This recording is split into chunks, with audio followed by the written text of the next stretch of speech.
in your time zones, but we're going to go ahead and get started. So welcome to AI Fundamentals with aiEDU and Padlet. We're really excited to have you here. This is our first session about AI and Padlet. We've been launching a lot of new features, and so we're excited to talk with you about what that means, how to use them, and also just AI in general for education. So today's agenda, we're very excited to have a special guest, Christian Pinedo, here from aiEDU. So he's going to, after we do some introductions, he's going to start out the session talking about AI in general and some of the great classroom resources that they have. And then I'm going to talk more about Padlet's features. We have a great AI drawing tool and something called Magic Padlet, and I'll go into a lot more detail about those things. And then we'll close with some frequently asked questions, some other resources, and Q&A. Also, feel free to ask questions throughout the presentation. You're welcome to use the chat, and we also have Q&A turned on if you want to put any questions in there. All right, so now for a couple of introductions. So my name is Zareen Levien. I'm the professional learning specialist here at Padlet. My background, I've been in teaching for most of my career. I was a high school and elementary classroom teacher for many years, and then I was a digital learning and project-based learning coach, mostly at the elementary level. And then most recently, I was the director of digital learning for San Francisco Unified, and that's actually where I met Christian last year because he gave a great presentation to our district. And we also have Tosh Meyers here, who's our customer support manager, and he's going to be helping out with the chat as questions come up as well. So I'm really excited again to introduce Christian. Thank you so much for joining us, Christian. I was mentioning that I got to hear you speak for San Francisco last year. I was just really impressed with how clear and how interesting and how much I learned from you. So I'm really excited for your presentation today. Yeah, and I'm excited that we have such a engaging and international crowd here with us too. All right, so by a quick wave introduction, my name is Christian. Hi, everyone. I work at aiEDU, which is a nonprofit that focuses specifically on AI literacy. Quick background for me, I spent about 7 years in the classroom. I taught anything ranging from high school chemistry to graphic design and photography. And then I got into the AI world in about 2020. And I worked for the Institute for Human-Centered AI. And so I focused really on what does human-centeredness look like in these conversations around technology and AI. And so I think it's important for me to point out that I've never studied or taught computer science. I don't really know how to code. I don't really understand AI from a technologist's viewpoint, but I really understand it from an educator's viewpoint. And so everything I'm going to share with you today is not necessarily me talking about the technology and all the really intricate things behind AI, but what I really think is are things that teachers and educators should understand about the technology to use it responsibly. And we're going to get into some examples of use cases for AI a little bit later.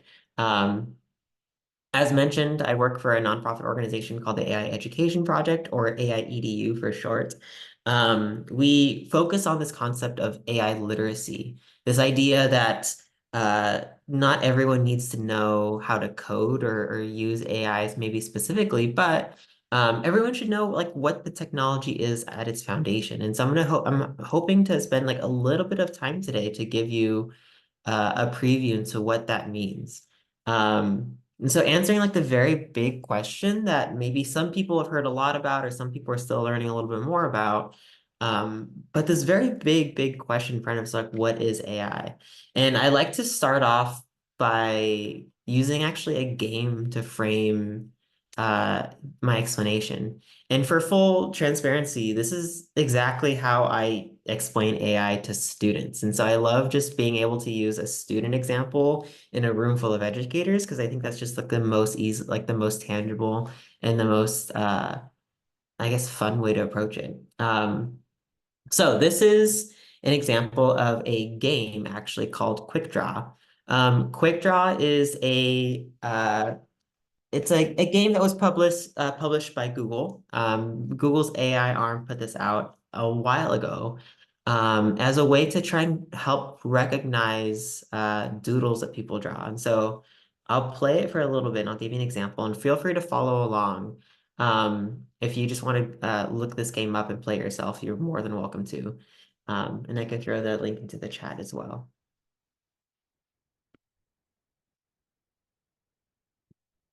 So it's a very simple thing, and it asks you to draw an object, and it gives me about 20 seconds. So it wants me to draw a washing machine. I see square. Oh, I know. It's washing machine. I see rainbow, or ear, or peanut, Oh, this or is a really potato, bad or steak. avocado. Oh, I know. It's avocado. Okay, so you get the idea. It's this like fun little like AI game where you just kind of doodle something and it tries to recognize it. And I like this because it's a really like obviously it's AI. This is like a little machine voice that talks to you when you're trying to play the game. What I also like about it is that you can see all of the little like data sets that go into it. And this is how I love to introduce AI. AI essentially is this technology that uses a lot of data, and using that data, it tries to make predictions about the real world. So, for example, when I start to sketch a candle, it has a database of over 135,000 doodles of candles. And so my little sketch, it starts to compare my sketch to all of these other candles that exists. And it tries to make a prediction about if I'm drawing a candle or not. And this, at its very root, is how all AI works, whether it's something as simple as this example or something as complex as ChatGPT. But a lot of AI is built on this idea of machine learning, this idea that computers can start to recognize patterns in data and draw conclusions based off those patterns. And I like it's a very, very simple idea of looking about AI, but it's a very easy to understand approach, even for students as well. Um, right now, AI has kind of existed for years, for decades. AI as a technology is 40, 50 years old, and it's already very well ingrained in a lot of technologies that we use day to day. When I watch YouTube and it recommends the next video for me, that's AI using a lot of data in order to make a prediction about the real world. In this case, that prediction is what video I might want to watch next. And sometimes it's a little bit more sneaky. Like when I apply for a bank account or a credit card, there's an AI system that is looking at my application and making a decision on whether or not I'm allowed to have a credit card. And so these are AI systems that have been built into a lot of things throughout the world around us over the past several decades. And what's happened more recently is actually a little bit newer, and it feels completely new, but like this idea of like generative AI has exploded in the past 18 months. And generative AI is still the same basic technology as that simple quick draw game or something as simple as like the YouTube recommending the next video for you. But it kind of takes it to a whole new level. Now, with creative AI or generative AI, instead of it being able to just predict something that might happen in the real world, it takes that prediction and actually makes it something real. It tries to take all of this data and it starts to create things based off that data, not just predict things. So whether that's me asking for a sonnet written in the voice of Snoop Dogg, it basically can use a lot of that data, predict what that sonnet might look like, and then you actually start to create that actual sonnet. Same thing with photos or videos or all of these other things that AI can do. And so we're in this world now where there's like all of these different kinds of generative AI, whether that's text and language-based generative AI, some creativity-based ones where it's like video or photo production, or even just productivity. You know, how can I use AI to help me write an email, or how can I use it to summarize my Zoom calls? It's being used in a lot of different ways right now. And it's kind of crazy to think that it's all kind of started by like a very simple technology and has grown so much over the past 50 years.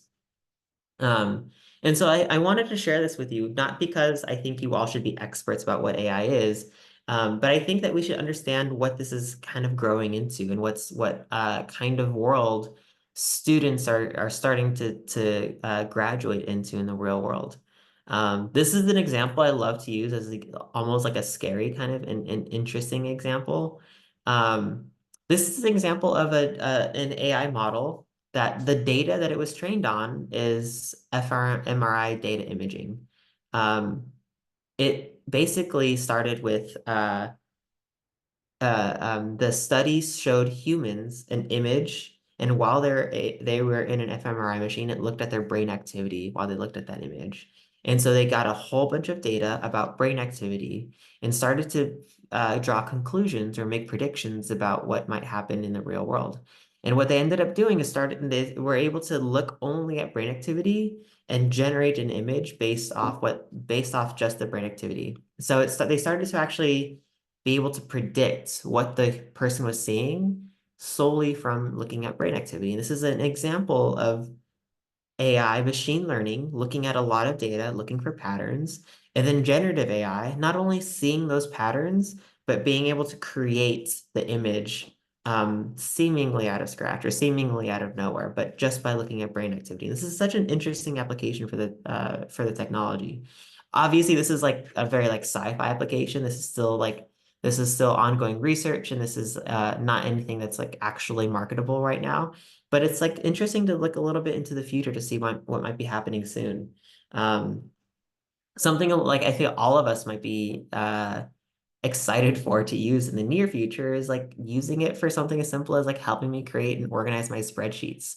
It would be amazing if I could just type into a chat box and say, please give me this like a table that looks like this, and it will just generate it for me. Or AI, like it's being used to like do a lot of drug discovery and find cures to sicknesses or illnesses or viral infections that we didn't really have access to before. Um, I'm sure we've all seen like these AI generated images on social media even. They're really fun and interesting. It's a very interesting way for people, whether you're a student, parent, teacher, to start to get creative with expressing yourself. Um, and then what was most recent is this application called Sora. And it's an application that specializes in video production where I can type in a text prompt and I can start to get really high quality videos simply from like a sentence or two.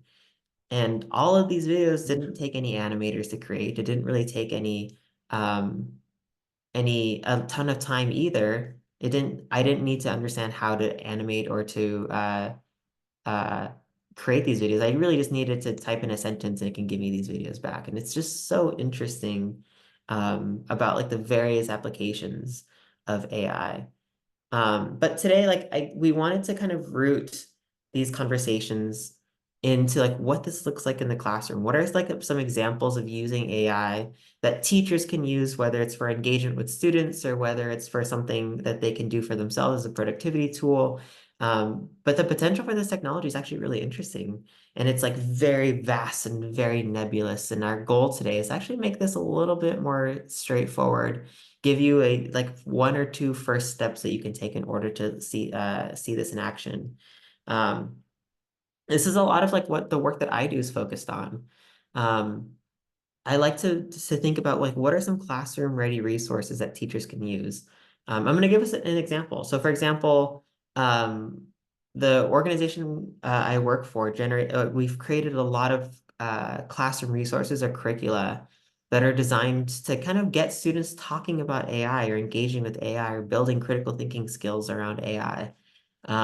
I'm going to run us through an example of AI snapshots, which is just like a 5-minute activity that starts to build a lot of these discussion tools or these critical thinking tools that students should start to build. Um, so I'm going to start with playing a little bit. I'm going to ask you all, and if you can use a mobile device and scan this QR code, or you can click the link that just appeared in the chat to play with this website that simply is built just to generate raps. I'm going to give us about 30 seconds to click through the website, maybe like play with it a little bit.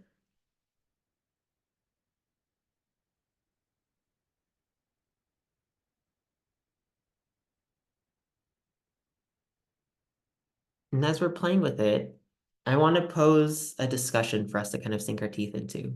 Um, so imagine this world where there has been a new AI music program that was released, and it's called Deep Beat. And Deep Beat basically just uses machine learning to generate rap lyrics by combining a whole bunch of existing rap songs and trying to combine the lines into a rhyme that makes sense.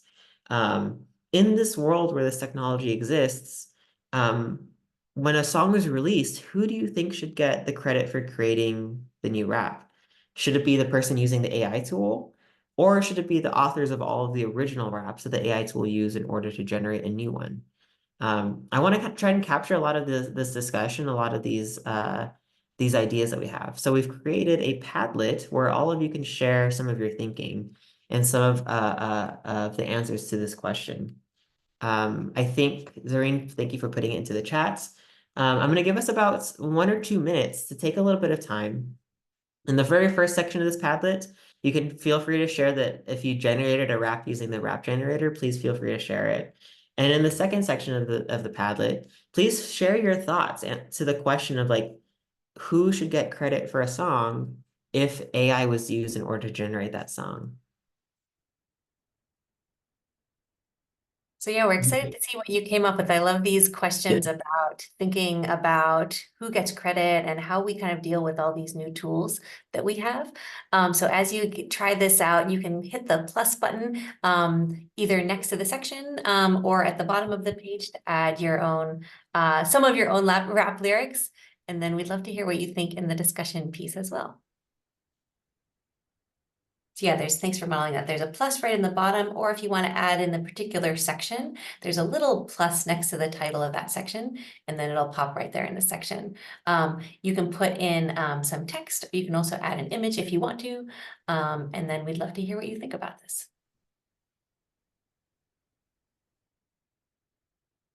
Oh yes, I'll put the Padlet in the chat one more time.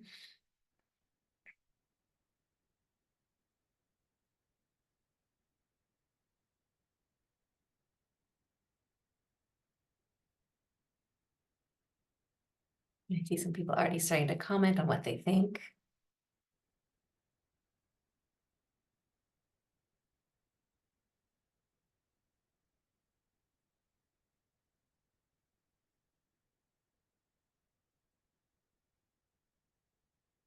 So I think some of these questions and topics can be really interesting to pose for ourselves, but also with students as we kind of explore this world of AI together. And Padlet can, I know a lot of you already use Padlet and use it for different kinds of discussion. And we hope that this could be another way you kind of explore some of these issues by discussing them here. Within Padlet as well, you can have everyone's post go up automatically, like we're doing right now. Or if you wanted to hold it back, you could moderate this Padlet and have everyone kind of do their thinking first and then approve all the posts to see. I see a lot of great comments coming up here already. It's a complicated issue. What do you think, Christian? What are you seeing up there? I think the best part of questions like this is the reality is there's no correct answer. This is still something that's really being debated in even the music industry today. And so this is a really good opportunity for people to kind of share their thoughts without there needing to be a right or wrong answer. As there should be, there could be a lot of discourse and like being able to see all the different ideas kind of posted up in one place is really interesting to kind of like compare thoughts. It looks like a lot of us are saying both. Some people are maybe leaning more towards the original musicians. I like the idea of saying both, maybe having a disclaimer saying that AI was used to generate some of this. And this feels like it's just a really simple just discussion, but in reality, what's happening here is like you're starting to see some tangible examples of how AI is affecting society. And you're starting need to build those like critical thinking skills and those communication skills in order to actually think thoroughly about what this means to you or what this means to the music industry. And you could share your thoughts via Padlet or via discussion. And I think it's just really interesting that like AI doesn't have to be this like really big technological conversation. It could be this conversation that's actually really engaging and interesting and actually doesn't really need a correct or incorrect answer.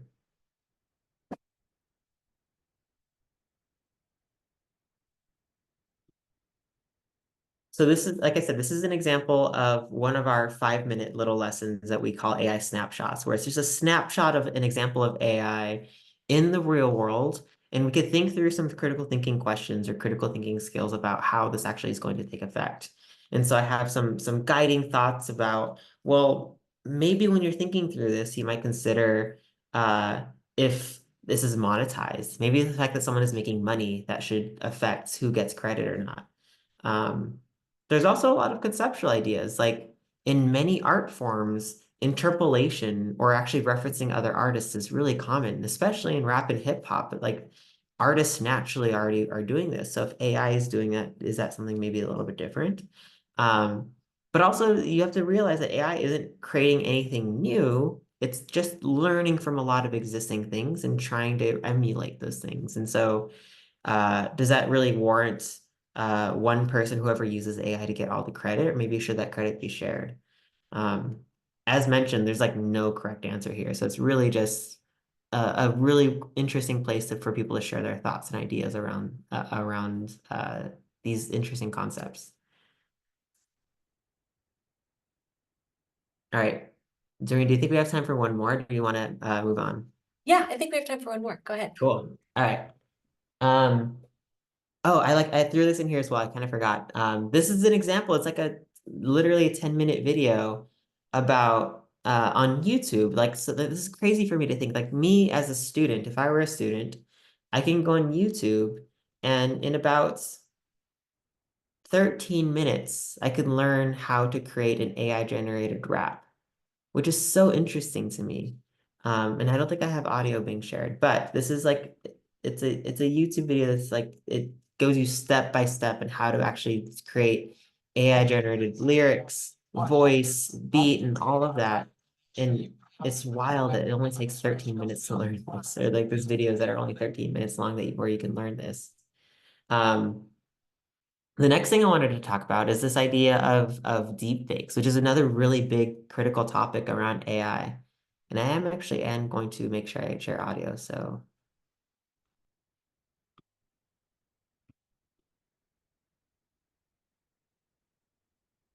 okay. So deep fakes are an interesting and really contentious topic. And if you've never seen one before, I'll show you one first. Have I ever told you the story of the magical pistachio? I got lost in the grocery store and couldn't find my way out.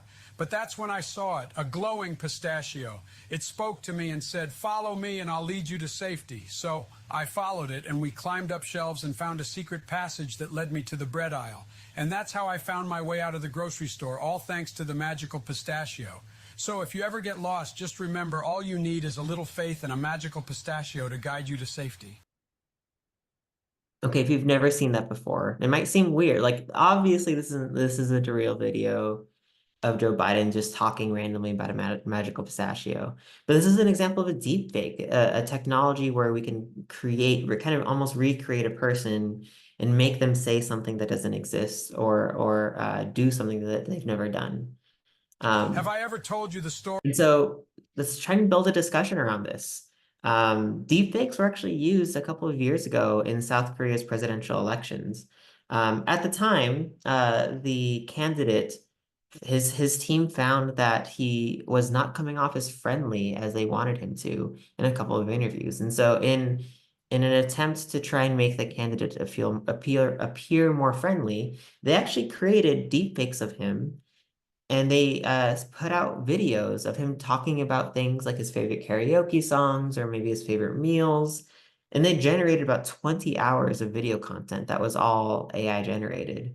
Um, and so the question here that I'm interested in, we can kind of throw some of our thoughts into the chat rather than using a Padlet this time. Um, but should politicians be allowed to use deepfakes when they are running for office? Why or why not? I'm gonna give us like 2 minutes to think about this internally and throw some ideas into the chat about some of your thoughts.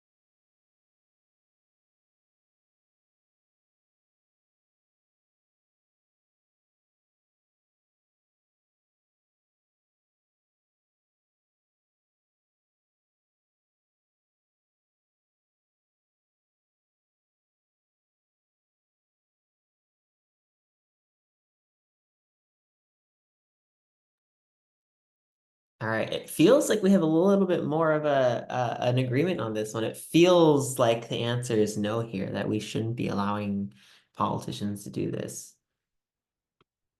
And some of the considerations you might have thought are like, maybe if it's a reasonable use. I think there are a couple of ideas there, like, well, it can be used for nefarious reasons, but there might be some lighthearted reasons that aren't bad.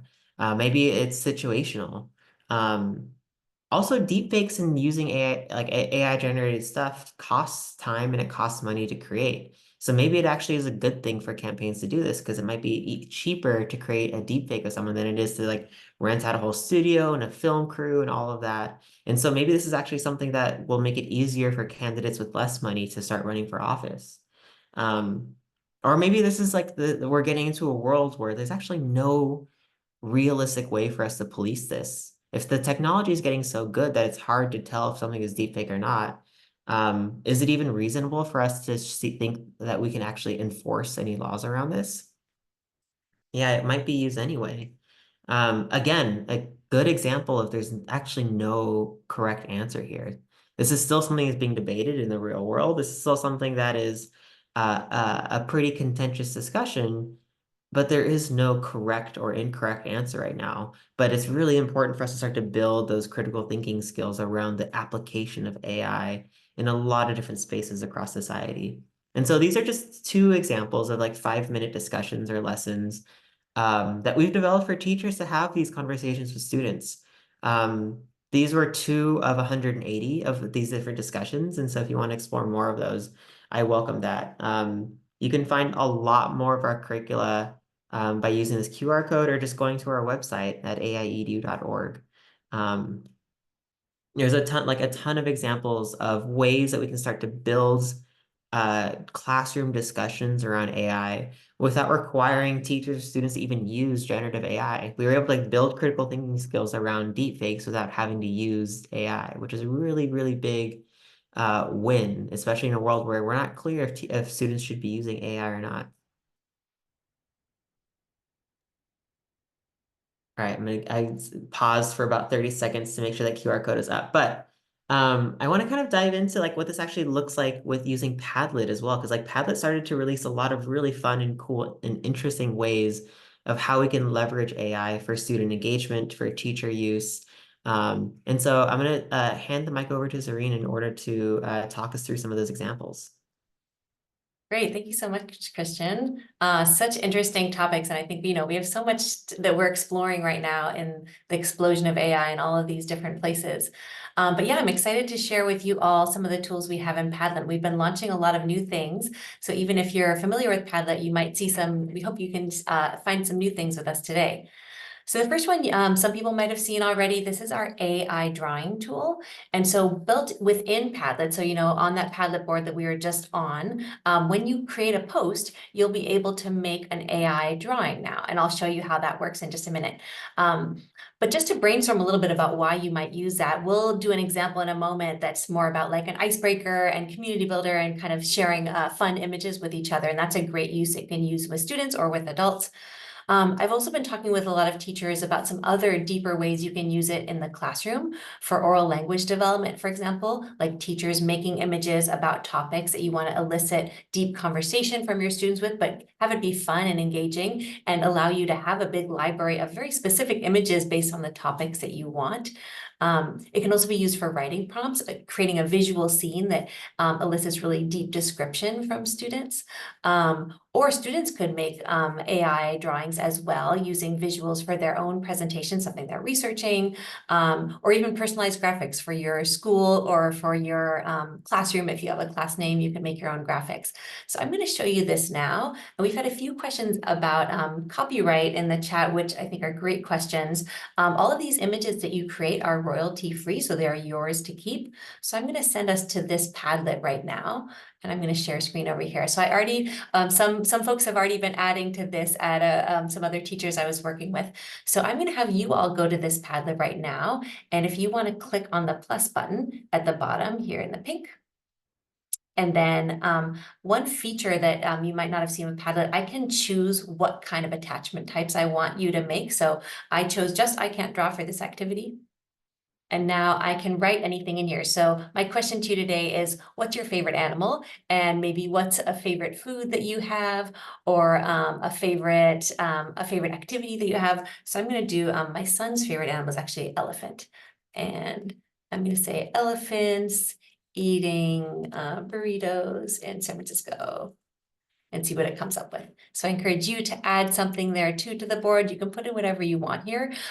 There is also content moderation on these, so inappropriate images will not show up. It's safe to use with students. So here I have some burritos, some really giant burritos for some big elephants. So you can choose which ones you want. I'm going to click this one, and then I'm going to publish it here on the post. If you want, you can write in the prompt that you use there at the bottom as well. And then you can publish that on the site. So I'll give you a moment to play with that. But yeah, we're excited about hearing teachers use this in different ways, just to engage students, but also some of those academic purposes that I mentioned. Can I share? I was talking to a teacher based out of Sacramento, California, and she is an ELA teacher. If you're not here from the US, ELA teachers often teach students where English is not their first language. And she found that when students where English is not their first language and they're doing a lot of creative writing, they have a hard time creating up using really interesting adjectives or using descriptive writing in a lot of their works. And she ended up using this as a way to get students to be more and more descriptive with their work, because with AI generated images, the more descriptive you are, the better the image comes out in terms of what you want to see. And so this is a really fun way for her to engage students in a way that was just fun and interesting, but also force them to think about creative writing and force them to think about what adjectives would be best to use with AI generation tools. So that was just a really cool example I've heard recently. Thanks so much for sharing that. I think it's so exciting to see how teachers are using this to help their students get more engaged, be more creative, have more descriptive language, both orally and written, and just have fun with this too. I see that you all are having a lot of fun. I'm really enjoying seeing all the images that you're coming up with as well. And so just to repeat, any images that you create here are yours. So you can, they're royalty free, so you could click on them and download them if you wanted to use them in other places. I mentioned before that there's content moderation, so all the images should be safe for students. And yeah, we hope you like playing with this. Also, all the features that I show you today are available on free accounts as well. So anybody can sign up for a free account and use these features and the other features that I'm going to show you.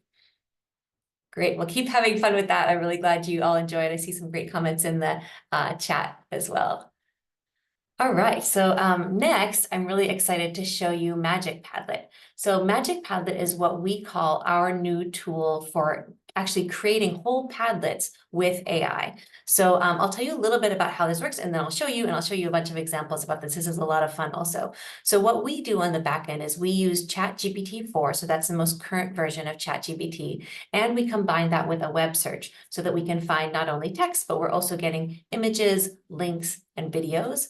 And we can make all kinds of different Padlets. So those of you who have used Padlet before know that you can make Padlets in lots of different formats. You can make maps, you can make timelines, you can make canvas boards, you can make grids, you can make all different formats. And so you can make these kinds of Padlets with AI as well. And so I'll show you some of the templates we have for making lesson plans, classroom activities, timelines and maps, and all kinds of things next. But just a little more information on the background of how this works. Right now, it's only enabled for teacher accounts, and so we haven't enabled it for students. And also, a great thing about using ChatGPT in this way through Padlet is that it's private for you. So we're not sharing any of your user info with ChatGPT when we call it. Also, ChatGPT is not training on any of your prompts. So it's a really nice kind of safe way for teachers to be able to use ChatGPT and gather content from it and use it for things that will really enrich your instruction and really make your life more efficient, but within Padlet. And then, but also just some limitations of it. And some of these limitations are just the limitations of ChatGPT right now. I'm sure it will continue to improve, but it doesn't have knowledge of events after April of last year, April 2023. So anything before that, it'll have more information about. In rare cases, it can provide incorrect info. I haven't seen much of that happen, but with all of these kind of AI tools, you should always be checking it, editing it, making sure it's correct before you kind of share it as fact. In the way we use ChatGPT with Magic Padlet, We have a maximum number of posts, and I'll show you what that looks like on a Padlet in a minute, of about 20 little boxes that it'll bring back. But you can always make more Padlets if you want more examples or more posts. And also, you know, as I said, it doesn't share any, we don't share any user information with ChatGPT, so it doesn't have any knowledge of you or your account. So when you're prompting it, it doesn't know things that you've already done or things you've already liked. So being really specific in how you prompt it will get you the best results. So I'm going to take us into the site right now. So here at padlet.com, and I'm going to come ahead and make a Padlet right now. And so this has changed a little bit recently. If you've been a Padlet user in the past, we have this blank board that you can create at the top, so that will be familiar. And then right here, we have this new section of Create with AI. And so these are all the Padlets that'll be generated by ChatGPT and our web search through our Magic Padlet. So you can choose which one you want, and it'll give you some different fields to put in information. I think my favorite one is actually classroom activities list, because when I was a classroom teacher, I remember just spending so much time. I would have my lesson plan, I'd have my standards and my curriculum, but sometimes it wouldn't be engaging enough for students. And I wanted more interactive ways, activities, things to draw them in. And I would spend a lot of time searching on Google and trying to find something or ask my colleagues. And this is a great way, a really fast way that you can generate a lot of ideas. And maybe not all of them will be perfect for your class, maybe just one or two of them, or maybe they'll make you think of another idea, but it's a great kind of starting point. So this is what comes up when you choose that. So I'm going to do an example of physical education, or PE, and I'm going to imagine that I'm teaching 5th grade, and I'm going to do warm-up activities. And then I'm going to put in a specific prompt. To save time, I already typed this out, but I'm going to say, to warm up and focus students. I used to do this with my students, just have like a little a brain break and some exercises that we could do inside. So I'm going to hit create here. And then right now it's generating. So it'll take maybe about 30 seconds to a minute to generate. And as I mentioned, it's pinging ChatGPT and it's doing a web search, and it's going to bring back everything in a Padlet. And the great thing about presenting it in a Padlet that you'll see in a moment is that you can do all the regular things that you can do on Padlets, and you can use all of our features that are embedded within Padlet. So you have your visual board, you can move things around, you can edit it, you can have it be a starting point that students add to. So here's our board. And you can see pretty quickly it came up with a lot of fun activities for students. So different exercises, different images, plank challenge. Ooh, that sounds challenging. So you could even have a board that you create to start with, and then you could hit the plus button. Students could add their favorite exercises. I could come into settings and turn on some different things. I could add comments if I want students to say what they like. I could add reactions if I want students to vote for their favorite activity, and then I could sort to have the favorite activity come up at the top here. If I don't like some of these, I can click on the 3 dots and I can delete them.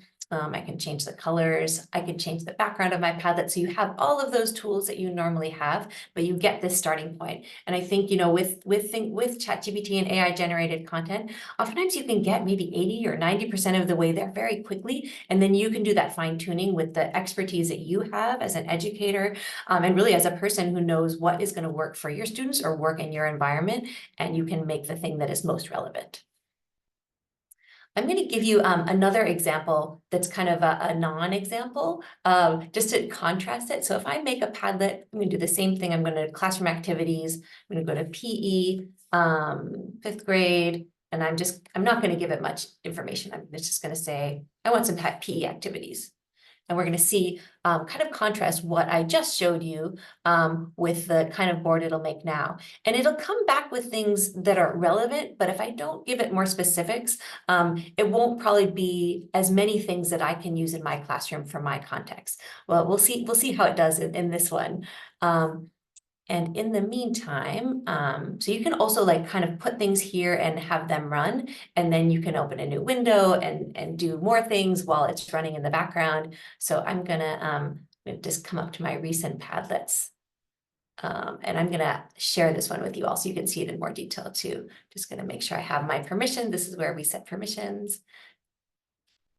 And I'm gonna put this link in the chat for you all to check out. That's one we just made.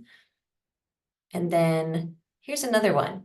It did okay, actually. I I got a lot of things that are outdoors, maybe things that need equipment. So I got a lot of hula hoop activities. I got some soccer dribbling things. So this doesn't work as well for me if I'm thinking about doing a 15-minute activity in my class with no equipment. So these are interesting ideas. They're relevant to PE, but you can see the difference when I really put in a description versus when I just said PE activities in general. And feel free to jump in, Christian, if you have any. I know you've been in this space for so long, so if you have any other tips for us as we're going along, feel free to jump in.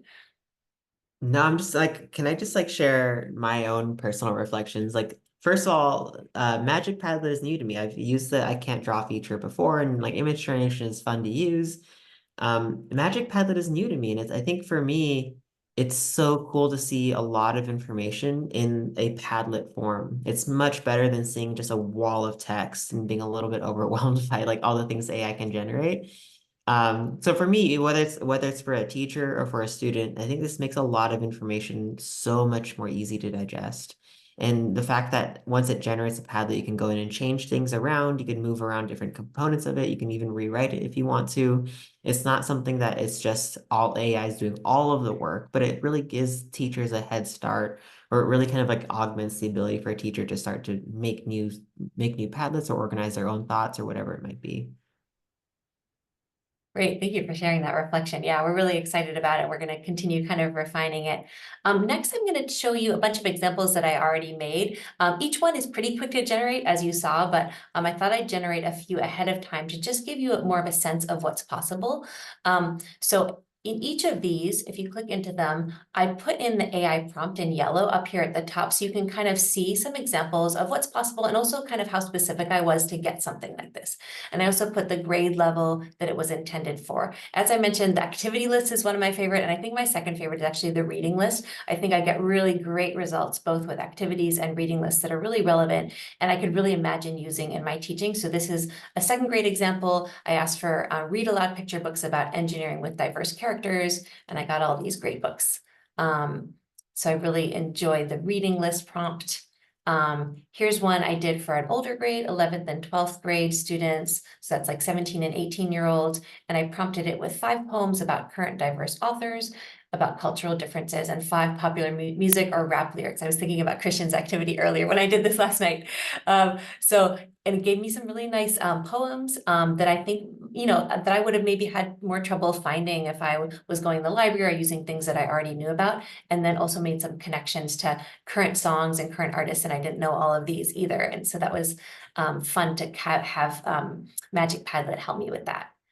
Here's another one. I asked for some art activities.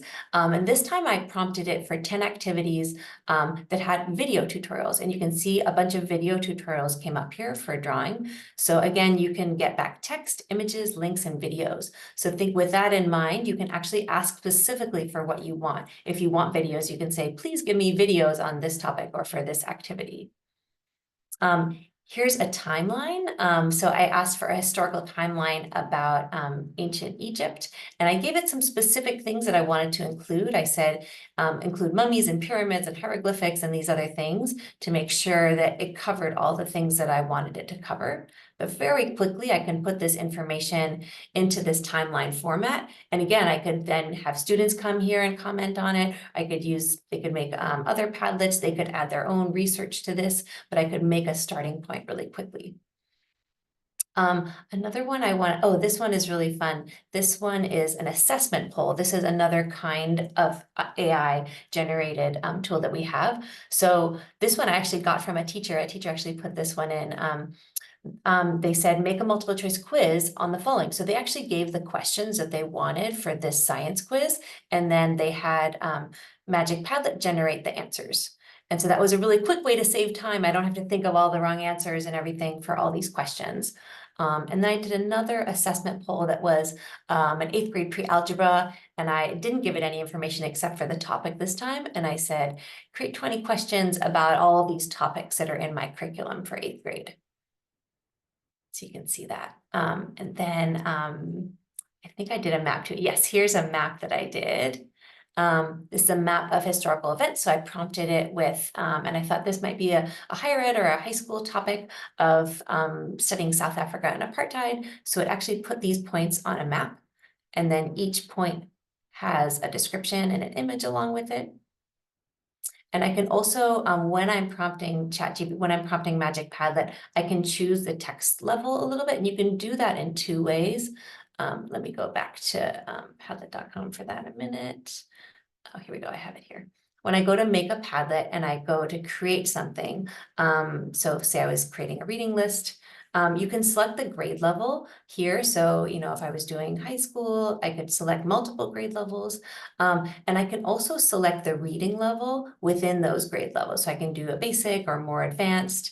And sometimes if that's not correct enough, like I need a even more advanced or even more basic, I can choose a lower grade level, and that'll sometimes give me a good result. So if I wanted a 9th grade basic level, but it was still a little bit too complicated, I might bring that down to a lower grade level to get something. And it will definitely adjust the text and the information and the lengths of the text and the paragraphs for my students. I want to show you one other type here. So I showed you examples of a lot of these, and you can see as I go into any of these, like I just showed you that map of South Africa and apartheid, it'll ask you for some more specific information that'll help the results be most relevant when they come back to you. So it's great if you can fill in as much detail as possible here, just the way if you've used any AI tools, similar to how you kind of prompt that, like with really specific things about what you want. There is one also that's just a more open-ended board. If the thing that you want isn't quite represented here, you can do a custom board. And I encourage you to look at these examples. So we have this example button, and it'll kind of flow through. We have several different examples here that show you the kinds of things that you can ask for, and also how specific you might get in asking for them. So you can just try out some of those and see what it comes back with, or you can use that as kind of a starting point.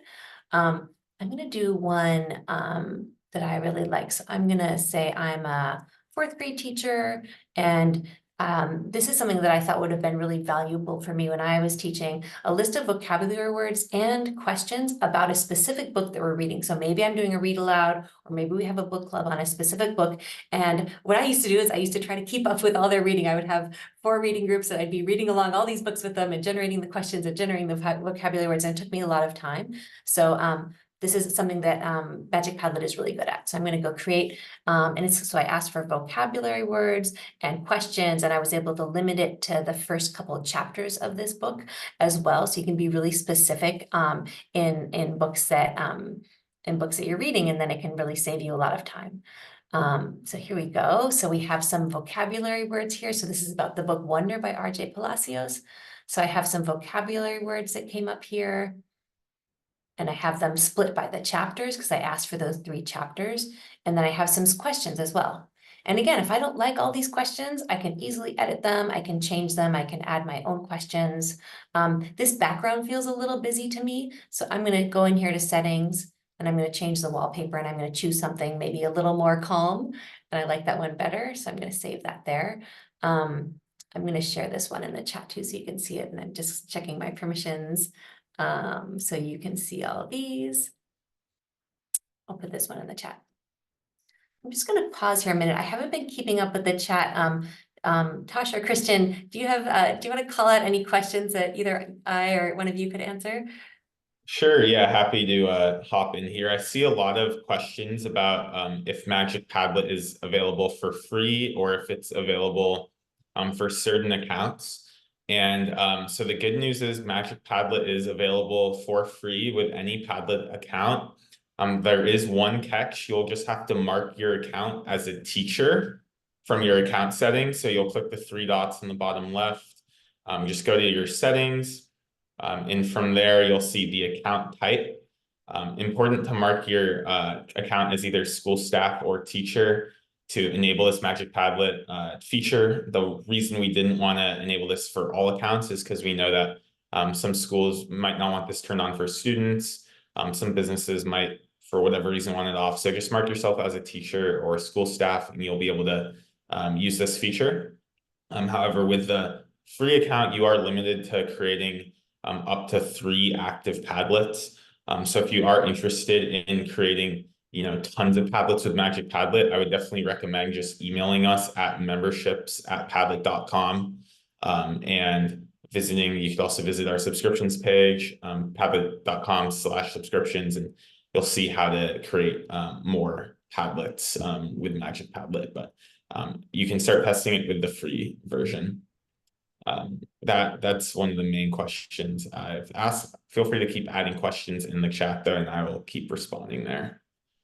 Yeah, and I saw a question about 3 total or 3 per month. It is 3 total of active Padlets. So if you have an old Padlet that you're not using anymore, you can come to the 3 dots right here and you can archive the Padlet, or you could delete it if you really don't need it anymore, and then it won't count as one of your 3 Padlets. So yeah, you can use those 3 Padlets, and if you want more, I encourage you to check out our subscription or talk to your school, see if there's funding for you and or other teachers to get an account, and then you can have unlimited Padlets and your students can have unlimited Padlets and all of that. All right, trying to also catch up on questions. Any else that we want to call out here? I saw somebody ask about this presentation. When will we offer it again? So we have a series this month, and I'll show you that. Actually, I'll get into that now. This is the question that you were all asking about. Yes, you can make 3 Padlets for free. We just shared this link about how you get unlimited Padlets. And then all of these sessions are recorded, and we are going to put them both on our YouTube channel and on our webinar channel. So let me just put this link in the chat here. Oops. So we have our upcoming webinars all on this page. Let me go here. So today we just did this one with aiEDU. We have 2 more that are also about AI, but with different guest speakers later this month. On this same page at the bottom, this is where we put all of our past session recordings, so you can always come back and reference it. We also have other sessions coming up for beginners, one specifically for teachers. So I know some people said they were more new to Padlet, so feel free to check out all of those, and also our YouTube channel if you want to watch some of the videos on there. So I mentioned these 2 sessions coming up. I'm really excited to have some more guest speakers coming up. Common Sense Media, we have Sue Thoughts who's going to join us on a session more about AI literacy in particular. And then we have Pat Young-Pradit from code.org. If you're not familiar with that, it's a great online site for students to learn how to code. It has really great activities about coding and about artificial intelligence and how you kind of talk about it with students. So he's going to join us soon as well. And these are our sessions for beginners and teachers coming up. And then the last thing, we would really, really value your feedback. Really appreciate all of your participation today. And if you wouldn't mind just taking a few moments and fill out this feedback form. I'm just gonna click on it here and show you. So if you want to share things you learned today and questions you have, so rating this webinar, but also if you want to select any other topics that you're interested in, you can even write in a topic for a future webinar. And in this section that says any other feedback, we'd really love your feedback in particular about Magic Padlet and how it's working for you. If you feel like it's bringing back good results, I saw a few comments in the chat that in some languages, maybe it's not quite as strong, things like that. We would love that feedback because then we can just continue to make it better and better. So we'd really appreciate it if you could take just these last couple of minutes to fill out that form. And then we'll see if we have any other questions coming up for these last couple of minutes. Awesome. I saw a few questions about the recording of this session. So like Zareen showed, if you want the recording of the session, we will get that out here shortly. Just go to padlet.link/webinars. That will be your spot to get all of our recordings, not only for this session, but you'll also be able to find some of our older recordings from previous sessions that have also been very popular and well watched. So definitely go to padlet.link/webinars, and you'll be able to gain just more and more Padlet knowledge there. Seeing a question about what kind of data can teachers pull off their Padlet? There's actually a few things that are super helpful for this. So one, you can actually export your Padlet in a few different ways. So you can export if you just want kind of a picture of your Padlet. You can export your Padlet into a PDF. But say you have a lot of information on this Padlet, say you had your students kind of doing polls or a bunch of data. I've seen a lot of teachers have success exporting to a CSV or Excel spreadsheet, and that will get all of your Padlet in a data kind of format where you can use that data to however you want. You can also export poll data directly from the poll post really easily and get see how many people voted on each option and have that data easily able to use. Seeing also a lot of questions about sharing Padlets. And there are quite a few ways on how to share your Padlet and who has access to your Padlet. The biggest key here is going to be, check out that share menu like Zareen is showing. I call it the share arrow on the top right of the Padlet. And within the share menu, there's visitor permissions, which is basically when someone has access to your Padlet, what can they do? Can they just read it? Can they write on it? Can they moderate? Do they not have access to it entirely? If you want to keep your Padlet private. You also should update the link privacy. And so what this will do is say, when someone gets this link, what privacy do they have? Secret is typically most common, meaning anyone with the link can access it. But also we have a few other customized options if you want people's names showing on their post, if you want only people from your organization. So your place to kind of edit all this will be in the share menu, and I recommend just reading all those settings and setting it to your preferences. You can also visit our knowledge base at padlet.help, and there will be more resources on how to share Padlets and get the privacy exactly how you need it. So I know that's always a big topic for teachers, is like how to get this shared with the right set of people. So you'll definitely want to check out the share menu for that. Thank you so much. And I'll add one more thing on that. Tosh was mentioning you can share it just with your organization or school. If you elect to get one of our school accounts, one of the advantages is that you can keep the Padlets private within your school for your teachers and your students. So that's a really nice feature we have. And you can also set permissions for all of your students and all of your teachers to be set up, and you can see the analytics for your whole school. So that's a great feature. If you're able to do that, we highly recommend it. Well, and lastly, I will just put this feedback survey in the chat one more time. And if anyone who has not filled it out already can, that would be greatly appreciated.